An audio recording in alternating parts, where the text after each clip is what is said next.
نحمدہ ونصلی علی رسولہ الکریم اما بعد بسم اللہ الرحمن الرحیم السلام علیکم ورحمۃ اللہ وبرکاتہ۔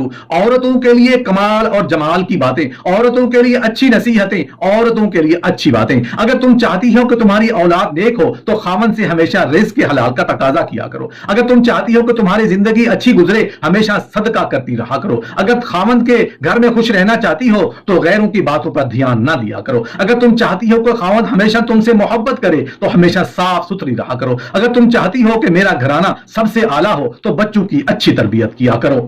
بیری کے درخت کے نیچے پیشاب کرو گی تو جنات تمہیں تنگ کریں گے۔ خوشبو لگا کر رات کو کیکر کے درخت کے پاس ہرگز مت جاؤ ورنہ جنات تم پر عاشق ہو جائیں گے۔ رات کو درخت ہلاؤ گی تو تمہارے سر میں درد رہنے لگے گا۔ سفید لباس پہن کر اندھیرے میں جاؤ گی تو تمہیں عجیب مخلوق نظر آنے کا خدشہ ہوگا۔ پیشاب کر کے فوراً پانی مت پیا کریں ورنہ پیشاب پیلا آئے گا۔ نہا کر کبھی آنکھوں میں سرما مت لگانا ورنہ بینائی کم ہو جائے گی۔ پخانہ کر کے فوراً روٹی مت کھانا ورنہ بواسیر ہو جائے گی۔ آدھی رات کو اٹھ کر کچھ مت کھانا، پیٹ میں پانی بھر جائے گا۔ چلتے ہوئے کبھی روٹی مت کھانا ورنہ معدہ سکڑ جائے گا۔ شام کو ناریل کھایا کرو، جلد ملائم ہو جائے گی۔ شام کو چاول مت کھاؤ ورنہ چربی چڑھ جائے گی۔ جن عورتوں کی ریڑھ کی ہڈی میں درد رہتی ہے وہ چھوٹی الائچی کھایا کرے، کیونکہ چھوٹی الائچی کھانے سے ریڑھ کی ہڈی میں درد نہیں ہوتی اور ریڑھ کی ہڈی کمزور بھی نہیں ہوگی۔ تکیے کے بغیر سونے سے کمر کا درد کم ہوتا ہے اور ریڑھ کی ہڈی مضبوط ہوتی ہے۔ جتنی تیزی سے آپ کھاتے ہیں آپ کا وزن بھی اتنی ہی تیزی سے بڑھتا ہے۔ چھوٹا لقمہ لیں، آہستہ آہستہ چبا چبا کر کھائیں، کبھی موٹاپا نہیں ہوگا، کبھی وزن نہیں بڑھے گا۔ کھانے کے بعد سونف کھانے سے بینائی بھی تیز ہوتی ہے اور کھانا بھی جلدی ہضم ہو جاتا ہے۔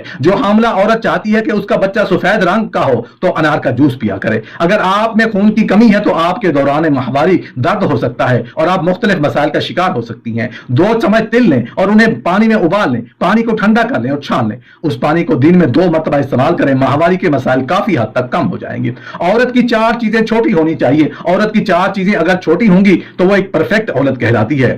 پرفیکٹ عورت کی 4 نشانیوں میں سے پہلی نشانی ہے عورت کے ہاتھوں کا چھوٹا ہونا۔ اگر کسی عورت کے ہاتھ چھوٹے ہوں گے تو وہ ایک پرفیکٹ عورت کہلائے گی۔ دوسری نشانی ہے عورت کے پاؤں کا چھوٹا ہونا۔ اگر کسی عورت کے پاؤں چھوٹے ہوں گے تو وہ ایک پرفیکٹ عورت کہلائے گی۔ تیسری نشانی ہے عورت کی شرمگاہ یعنی رحم کا چھوٹا ہونا۔ اگر کسی عورت کی شرمگاہ چھوٹی ہوگی تو وہ ایک پرفیکٹ عورت کہلائے گی۔ چوتھی نشانی ہے عورت کے پستان یعنی کہ چھاتیوں کا چھوٹا ہونا۔ اگر کسی عورت کے پستان چھوٹے ہوں گے تو وہ ایک پرفیکٹ عورت کہلائے گی۔ عورت جس قدر لمبے قد کی ہوگی اس کی اندام نہانی کا سوراخ زیادہ قریب ہوتا ہے اور مرد ایسی عورتوں کو جلدی خوش کرنے میں کامیاب ہو سکتا ہے۔ دلچسپ بات یہ ہے کہ ایسی عورتیں عاشق مزاج بھی ہوتی ہیں۔ جس عورت کا پستہ قد ہوتا ہے اس کی شرمگاہ اسی قدر طویل ہوتی ہے یعنی رحم نسبتاً دور ہوتا ہے اور ڈھیلے اور چھوٹے عضو والا مرد ایسی عورت کو مشکل سے ہی خوش کر سکتا ہے۔ عورت کی آنکھ کے سرخ ڈورے اس کے قوی و شہوت ہونے کی دلیل ہوتے ہیں۔ جس عورت کے منہ کے دہانے کا زیادہ پھیلاؤ ہو تو اس کی شرمگاہ کی فراخی کی دلیل ہے۔ جس عورت کا رنگ خوبصورت ہو، آنکھوں میں سرخ ڈورے ہوں، ناک چھوٹی اور آواز دھیمی ہو وہ نیک بخت اور صاحب اولاد اور خاوند سے محبت کرنے والی ہوتی ہے۔ جو عورت اپنا چہرہ اور جسم چھپائے رکھے وہ وفا شعار اور نیک کردار ہوتی ہے۔ جو عورت ہنس مکھ ہو اور خوبصورت ہو، آنکھیں سرخ رکھتی ہو، ناک چھوٹی اور آواز دھیمی ہو وہ صاحب اقبال اور صاحب اولاد ہوتی ہے۔ مرد کو خصوصاً اور عورتوں کو عموماً شوہر کے اوپر بیٹھ کر ہم بستری کرنا بہت پسند ہوتا ہے۔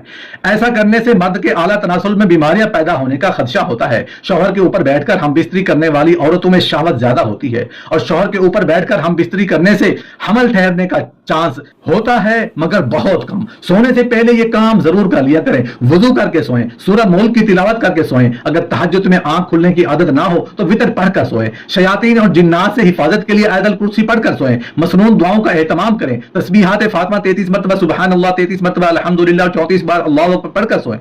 تمام مسلمانوں کو معاف کر کے سوئیں۔ اپنے گناہوں پر توبہ اور آئندہ نہ کرنے کا عزم کر کے سوئیں۔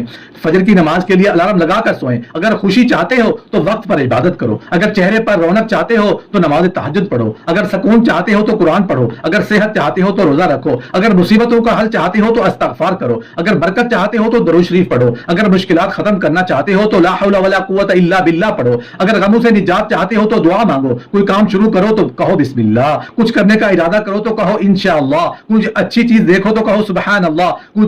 کسی چیز کی تعریف کرو تو کہو ماشاء اللہ۔ کسی کا شکریہ ادا کرو تو کہو جزاک اللہ۔ کسی غلطی پر افسوس ہو تو کہو استغفر اللہ۔